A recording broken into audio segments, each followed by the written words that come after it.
This is the Football Warriors Deep Dive for Season 5 with your host, Commissioner Romocop. All right, welcome back. Let's take a look at Season 5 Deep Dive. What I remember about that year, without looking, is that Brittany's team, Victoria's Secret, was just too tough to beat, and I just felt like no matter what, she was going to end up at the end there being the winner. I don't know. I just think she had the most solid team that year, and I think that it's probably the only year that I could probably see it coming. I mean, anything can happen in any year, and even the years I won, I wasn't sure at some points if that was going to be the case. But in season 5 here in 2018, I felt like Brittany would be the one to have made it to the end there. That's just looking back without looking. I don't fully remember everything about that season, other than it was pretty cut and dry in my head. But let's get in there. Let's see what happens. Let's take a look. All right, here are the records. Or the final standings, I should say. And we have the Bowie Desert Stallions, that wonderful experience. I'll go over that in a little bit. Victoria's Secret 8-5. I would have thought her record might have been a little higher than that. Looking back, but it looks like we're all clustered in there. 8-5, 9-4, 8-5, which isn't a shock. It's kind of been the trend. Whoa, Mike's 1-12. Man, I really don't remember that. I do, but I don't. That's horrible. Not to be mean. Thinking back on it, I didn't really remember that. I don't know. Maybe I was splitting that over a couple different seasons. But, man, this has got to obviously be the season that he faced the most points against in league history. I did not remember it being 1-12. Maybe I was thinking 3-10 or something, but that's interesting. So that caught my eye. So not as many wins at the top as I thought, and more losses at the bottom, which is kind of what I meant. In the future, that kind of shrinks in closer together. It's not as wide. The rate we're going, who the hell knows? But looking back here in season 5, let's go ahead. I'm going to go to the regular standings or whatever, not the final ones. The Eastern Conference division winner was Team Greenwood, and the Western Conference winner was Commissioner Romocop. But as you know, the Super Bowl champion can come from a non-division winner, which it did that year in Victoria's Secret. See, I probably would have guessed that she won the division that year, and not myself. But clearly that's not the case. That's been a little while ago, so some of these are hazy, and I've done this without doing any prep work, so it will be fun. And I still enjoy it this way, even though I might not be as prepared. The surprises are better. So, yeah, let's see. That was our standings. Let's check the scoreboard. Okay, so we got the Super Bowl. Victoria's Secret 359, Team Greenwood 310. The first Super Bowl or inter-house, inter-spouse, inter-couple Super Bowl, something I never want to experience myself ever at all. So, I mean, I don't envy that situation. So that was interesting. I remember it definitely being not 10 isn't the word.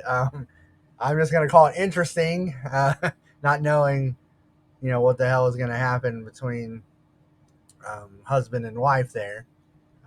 So that's fun. Underneath that, Pit of Misery, of course, at that time. And it's not really easy to show you how that goes because that doesn't really exist in the format. But you see the Bowie Desert Stallions are there. That is our member that was new for that year, Kevin. and I don't even know if I want to say any more than that. He was fine while he lasted. He just didn't last too hell of a long. But that's honestly all I want to say about that at this time.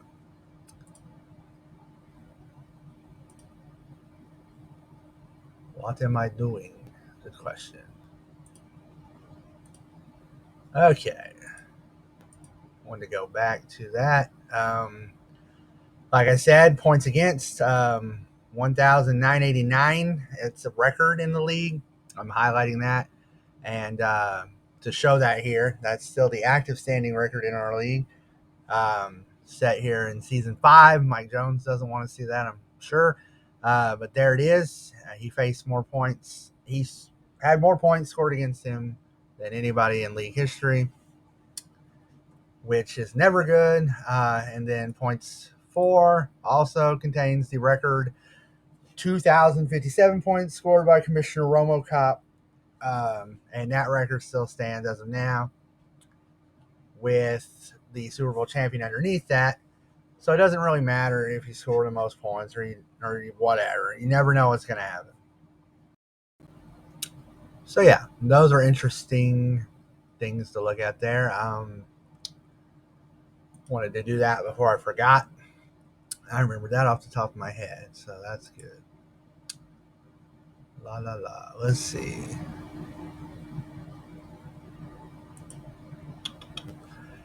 The draft recap. Let's see. Let's get this thing loading. Okay.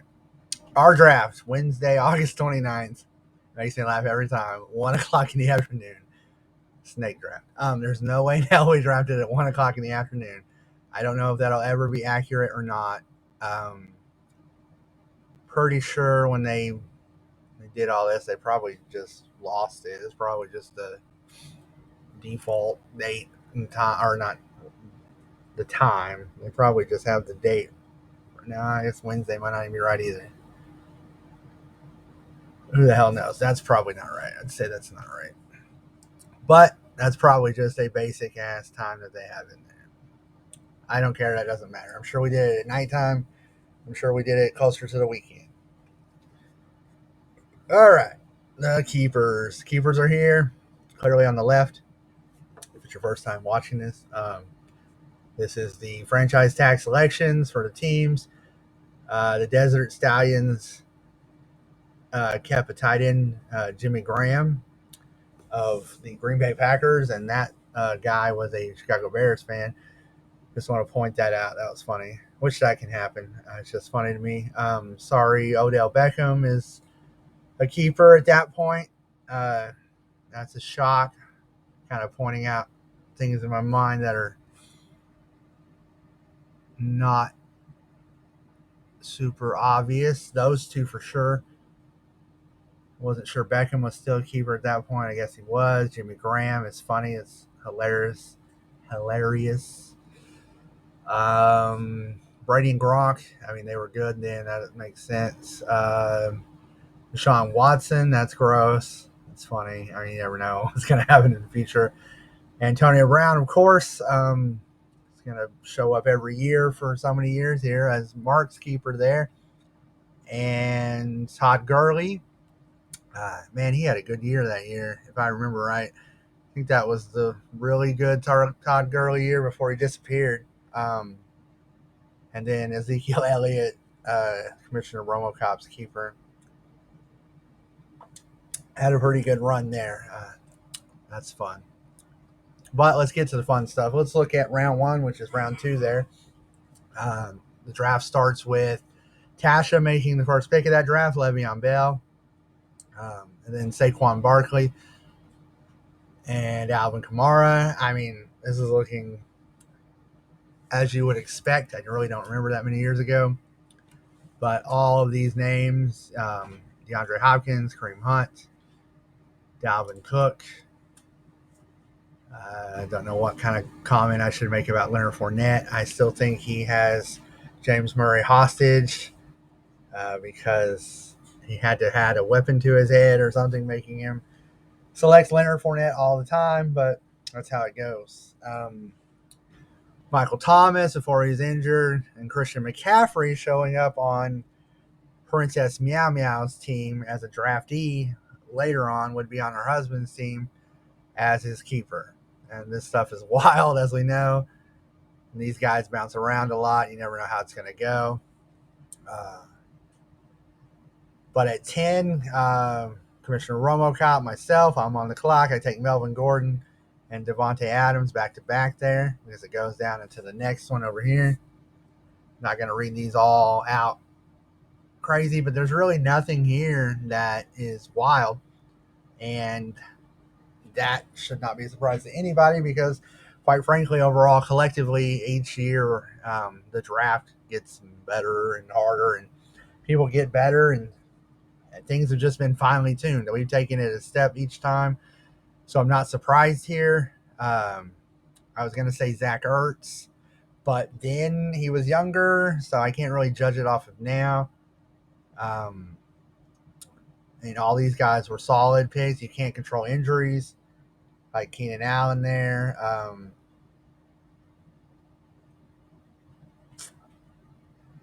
I don't see anything too crazy there. Moving on to the next side here, round 3, which is round 4, Jerick McKinnon. That's probably the first time. It's like a little bit of a reach there because he wasn't what he was in Kansas City at that point yet. It's super crazy to see Tyreek Hill sitting there that far down. I mean, at that point, he was about to take off.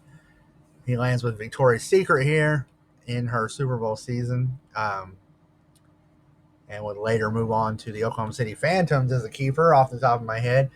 I know that one for sure. And then Travis Kelce there in round 4. That would no longer be the case after that. Desert Stallions with his 2 tight ends within the first few rounds there. That didn't work out too well for him, but you never know what strategy is going to work every year. So, I mean, give it your best shot. And Brandon Cooks, of course, has to gravitate towards my team, or I gravitate towards him at that point back then. And, of course, he ends up there again. All right, the next round. Let's see. All right. Kenyon Drake starts this round from the snake, the flip there. I could have took Derrick Henry. I can pick on myself there. And that happens to everybody completely. But that's fun to look at in retrospect. Josh Gordon to the Stormtrooper Academy. That may have cursed his year there. Might have been part of his 1-12 experience. That is really unfortunate. I don't know if we'll really ever see that ever again, at least hopefully. I mean, he's a better player than 1-12, but sometimes you have bad years. And he experienced that there. So he'll be the first one to tell you that. That was not a fun experience. Lost my spot there. Random guys, Carlos Hyde, Golden Tate.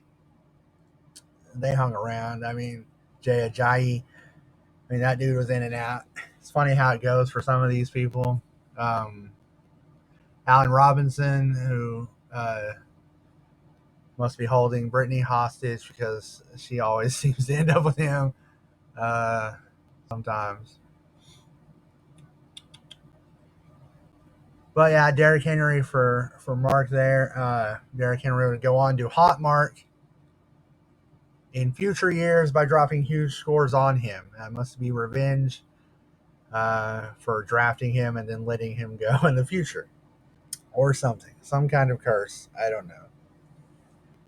Next round there, what stands out? Alex Collins and Chris Hogan. It's not super duper. Not trying to be mean. Pointing out things I did wrong. I mean, hindsight is 2020. And it is what it is. Jaguar defense in round 6 there. Not quite sure about that one looking back. That's fun. Next round, round 7. Whew, here we go. I finally found the round. This is horrible. You know why it's horrible? We may have all.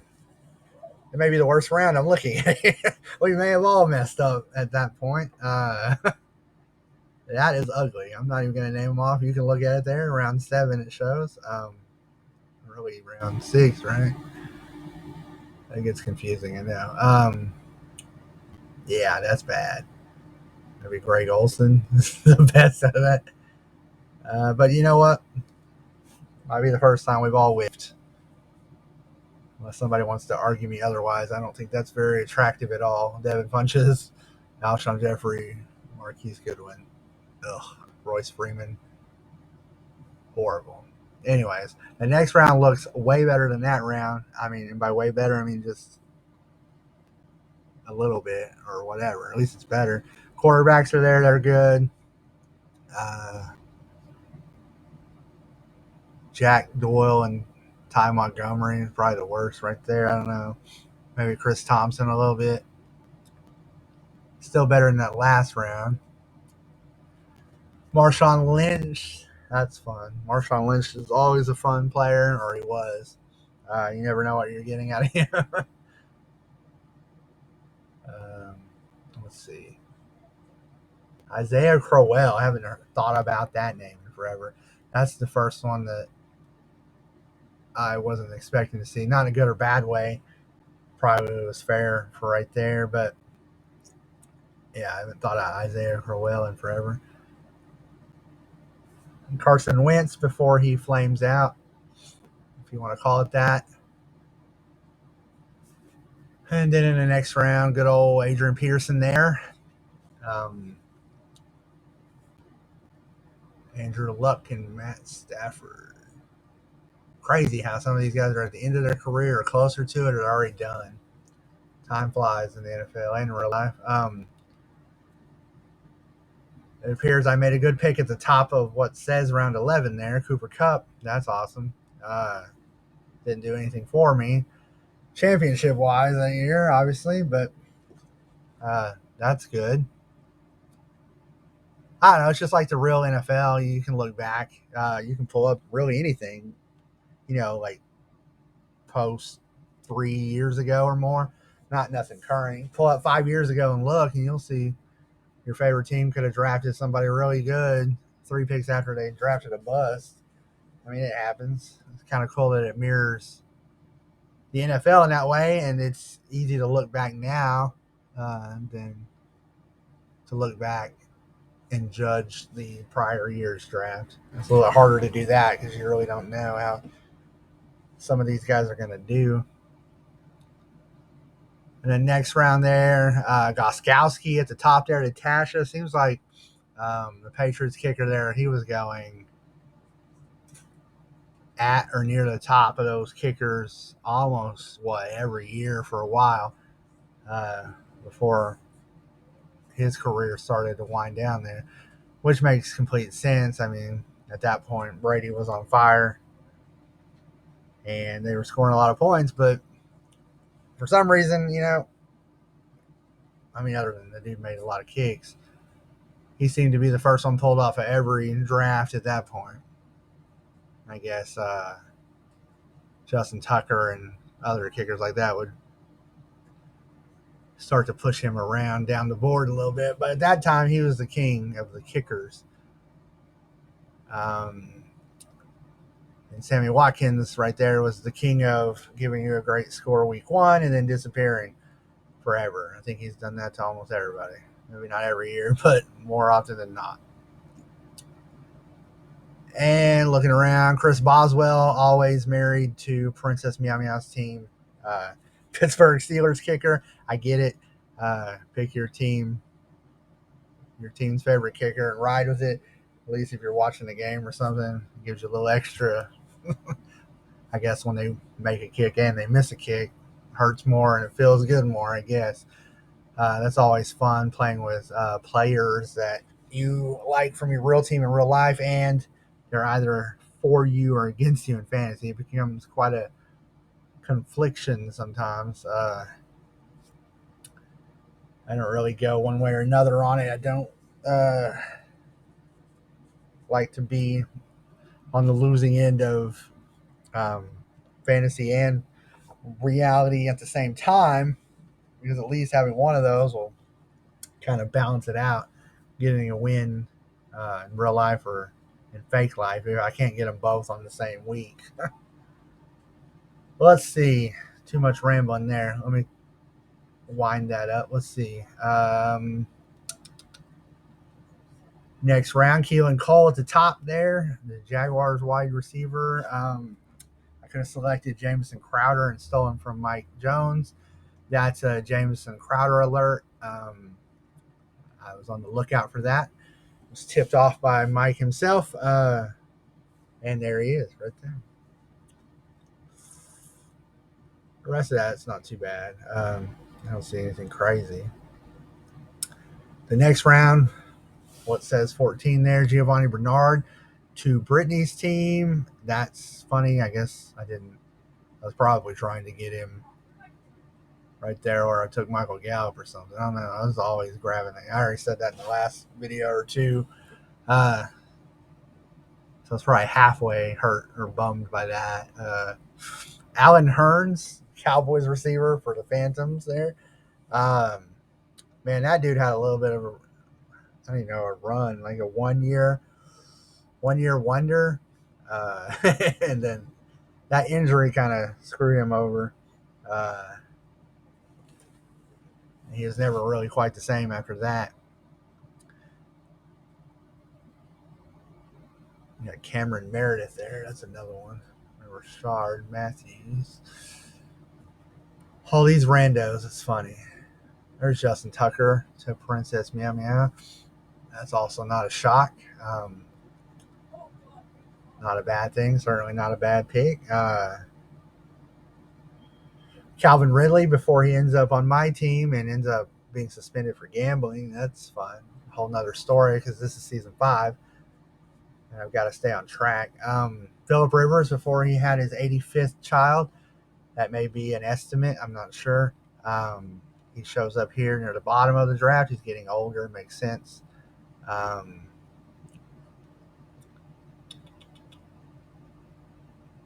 Paul Richardson. Ugh.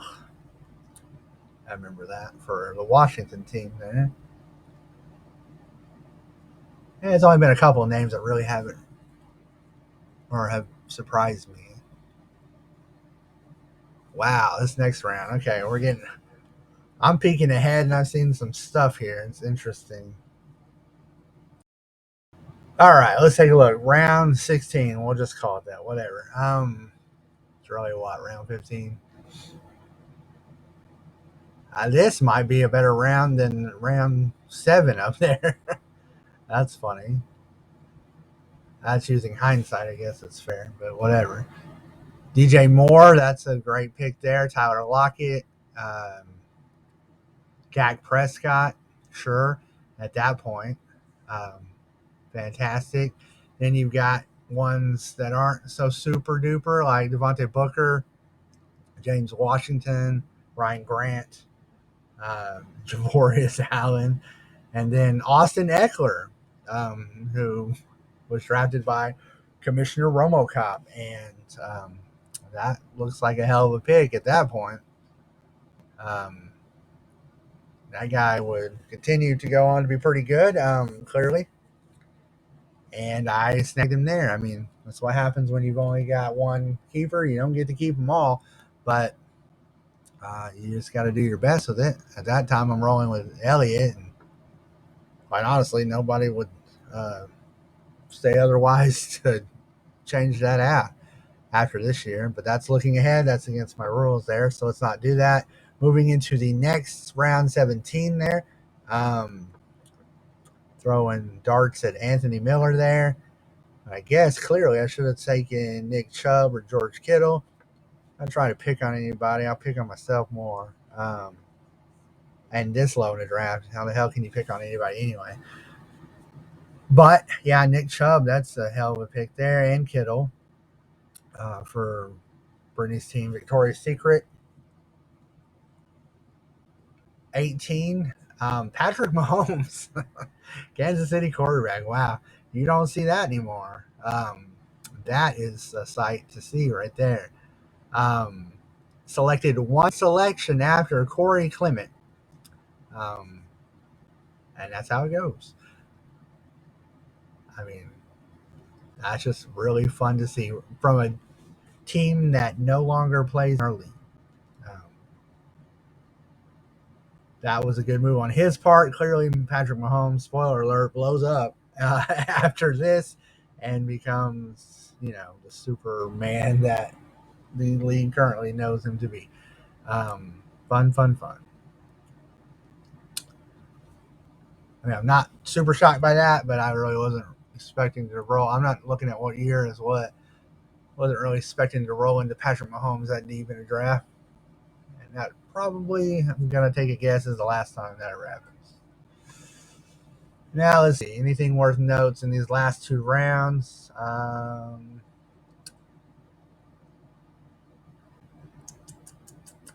Yeah, it looks like regular status quo stuff on that second to last one. And then over here, we got just a regular old final round. Des Bryant heading to the Oklahoma City Phantoms. At that point, he was a New Orleans Saint and barely for not very long at all, for he's hurt himself again. Another guy that had the Phantoms with a gun to his back or his head or whatever, Leonard Fournette and Des Bryant, is what it is. That late in the draft, you're just looking for lottery tickets. And Mr. Irrelevant, Hayden Hurst, Baltimore tight end. And that wraps our draft up for season 5. All right, that was really fun. Yeah, did not really expect that too much. I wasn't really sure what I was going to get. I mean, what is that? A full 5 years ago? I mean, things change. Uh, I remember it being a solid year. I mean, as you can see, we went all over that. The records were starting to cluster at the top. We'll see that more and more. Already said that.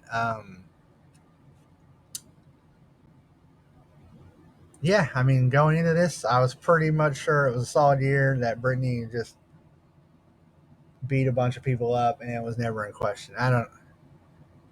But apparently, I discredited myself since that was the year I scored 2,000 some points, and I guess my team was a little more formidable that year than I was considering going into this.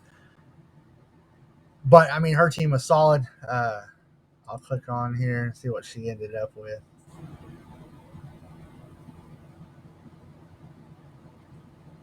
A lot of IRs. That's nice.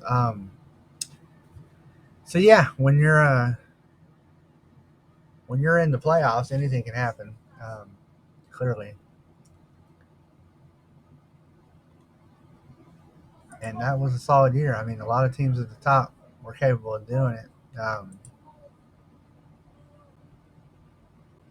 The Bowie Desert Stallions would have what I would call, you want to say beginner's luck, I don't know, but probably stole a spot there from the Phantoms or whatever.